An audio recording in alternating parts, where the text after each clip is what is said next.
What if a battle was never meant to be won? Only ender it. What if an entire nation was drawn into a trap not to be defeated quickly, but to be slowly destroyed? In 1916, during World War I, one battlefield became the center of that terrifying idea. Verdun, a place chosen not for weakness, but for its meaning.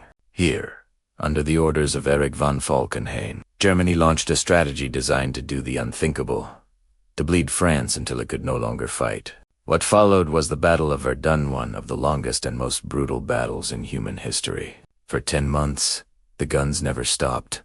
The ground collapsed, and hundreds of thousands of lives were consumed for just a few miles of land. But Verdun was never just a battle. It became a test of endurance, of survival, of how much a nation can suffer without breaking. This is not a story of victory. This is a story of resistance. Welcome to History Ledger, where history is not just told, it is experienced. In the winter of 1916, in the northeast of France, Verdun stood quiet beneath a pale sky, a place of forts, memory, and pride. For generations, it had guarded the nation, a symbol of strength that had never truly fallen. But far from the front lines, a different vision was already taking shape. Under the direction of Erich von Falkenhayn, Germany abandoned the idea of a quick, decisive victory. Instead, Falkenhayn proposed something far more calculated and devastating. Not to defeat France in one blow, but to slowly destroy its army in a battle it could not avoid. Verdun was chosen not because it was weak, but because it was sacred. Falkenhayn believed France would defend it at any cost, and that cost would become its destruction. On February 21st, 1916, that plan began. Without warning, the sky above Verdun erupted as more than 1,000 German guns opened fire. Within hours, over 1 million shells rained down, tearing apart forests, erasing villages, and collapsing trenches. The earth itself seemed to break under the violence. French soldiers caught in the bombardment were buried alive, cut off from command, and left in a chaos unlike anything they had known before.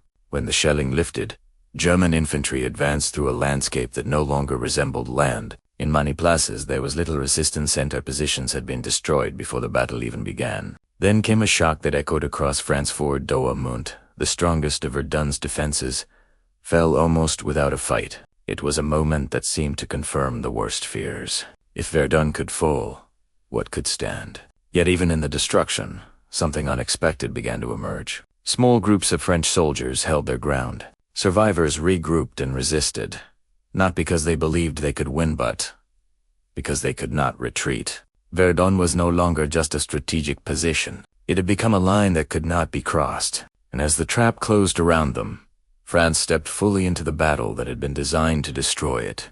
The bombardment did not end. Day after day, night after night, the guns continued to fire until time itself seemed to lose meaning. At Verdun, there were no clear beginnings or endings, only survival.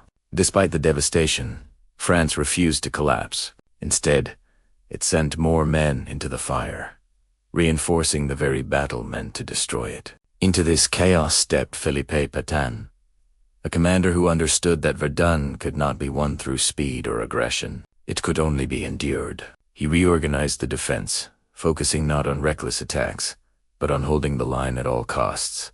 A single road, the sacred way, became the lifeline of the battlefield, carrying soldiers to the front and the wounded away without pause. Pétain introduced a rotation system that ensured no single unit would be completely destroyed. But it also meant that nearly the entire French army would pass through Verdun. No one escaped it. Conditions became unbearable. The ground turned into deep mud that swallowed men whole. Rain flooded trenches. The air filled with smoke, gas, and dust, making it difficult to breathe or see. The shelling never stopped, creating a constant roar that stripped away any sense of normal life. But the greatest damage was not always physical. Soldiers began to break under the pressure, shaking, silent, unable to move. What we now call shell shock spread through the ranks, though at the time it had no name. Verdun had transformed into something far worse than a battlefield.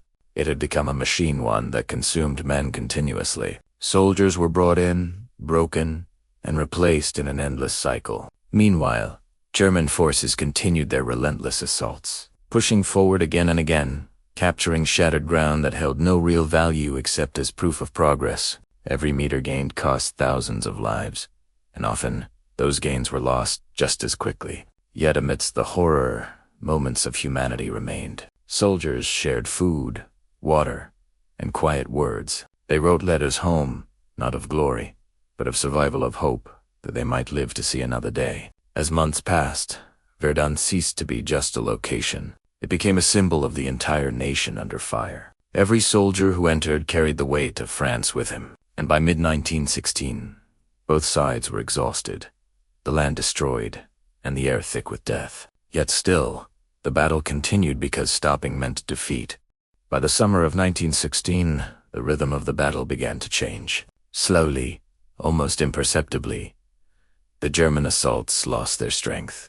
The opening of the Battle of the Somme forced Germany to divide its resources, and Verdun was no longer its sole focus. Exhaustion spread through the German ranks, and the plan to bleed France began to bleed Germany as well. Inside the French lines, something remarkable had happened. They were still standing. Despite months of relentless destruction, they had not broken. And now, they began to push back. Carefully and deliberately, French forces launched counterattacks, reclaiming lost ground piece by piece. Among the most symbolic moments was the recapture of Fort Douaumont, a place that had once represented shock and defeat. Its return marked not celebration, but quiet acknowledgement of survival. By December 1916, the Battle of Verdun came to an end. Verdun remained in French hands. On paper, it was a victory, but the cost told a different story. Over 700,000 men had been killed, wounded, or lost for just a few miles of land. The battlefield itself was unrecognizable, transformed into a scarred and poisoned landscape where life struggled to return. Some areas became known as the Red Zone, too dangerous to rebuild. Among the most haunting reminders stands that Douaumont, where over 130,000 unidentified soldiers, French and German, lie together, without names or distinction. Verdun did not change the course of the war immediately, nor did it bring peace, but it left behind something deeper, a memory of endurance, of suffering, and of the true cost of modern warfare. For France, Verdun became more than a battle. It became a symbol of resilience, a testament to a nation that refused to break even when everything around it had been destroyed. It showed the world that war was no longer about swift victories, but about survival in the face of relentless destruction. Verdun did not end the war. It did not bring peace, and it did not leave behind victory in the way we understand it.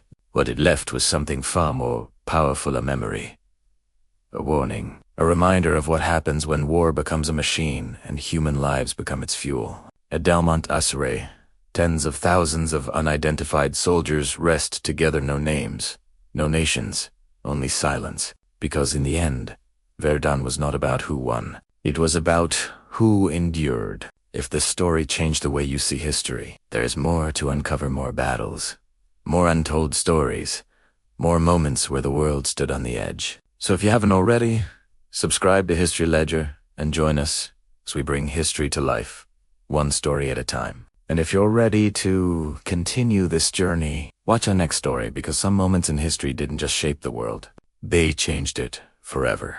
Thanks for watching.